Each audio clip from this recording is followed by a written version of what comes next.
Hey everybody, I'm Eric. This is another Ungated Assets. I'm either glad you're back or glad you're seeing it for the first time.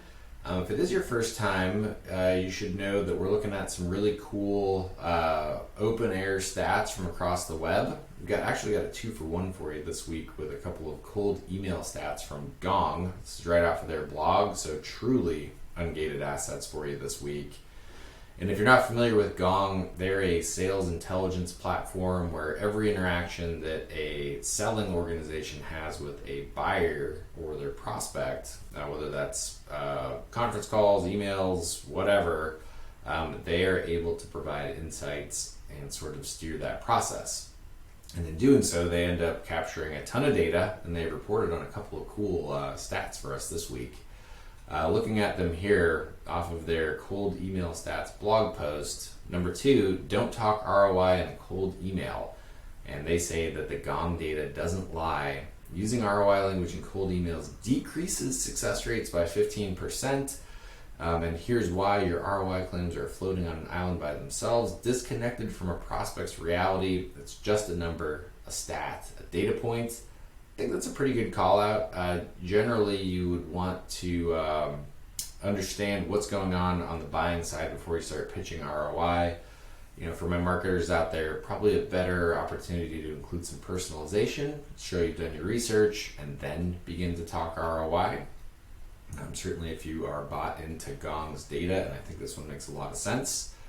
We're going to jump down to number 6 here, although these are all kind of worth looking at. I'll include the link in the comments.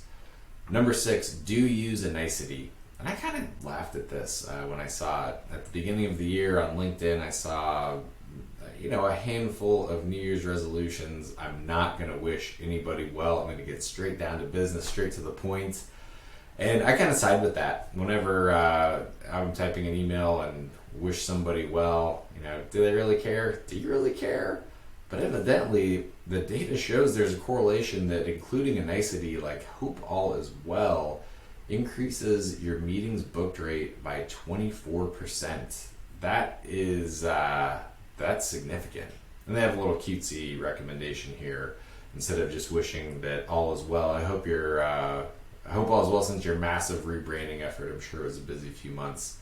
Going back to that personalization, people like that. Everybody likes that. Now the statistics side of my brain says we need to make one thing very clear: that correlation does not equal causation. And all that means is that just because two things happen together, like including a nicety and bookings increasing by 24%, that doesn't mean that one is dependent on the other. But with this type of an increase, it's definitely worth a shot, even if you don't have the ultimate in confidence or statistical significance coming from that data. Maybe we'll do some stats on gated assets in the future. Anyway, I think that's enough for this week. We're coming up on 3.5 minutes. We're on a roll so far. Can't make any promises we're going to be on our weekly cadence forever, but so far so good.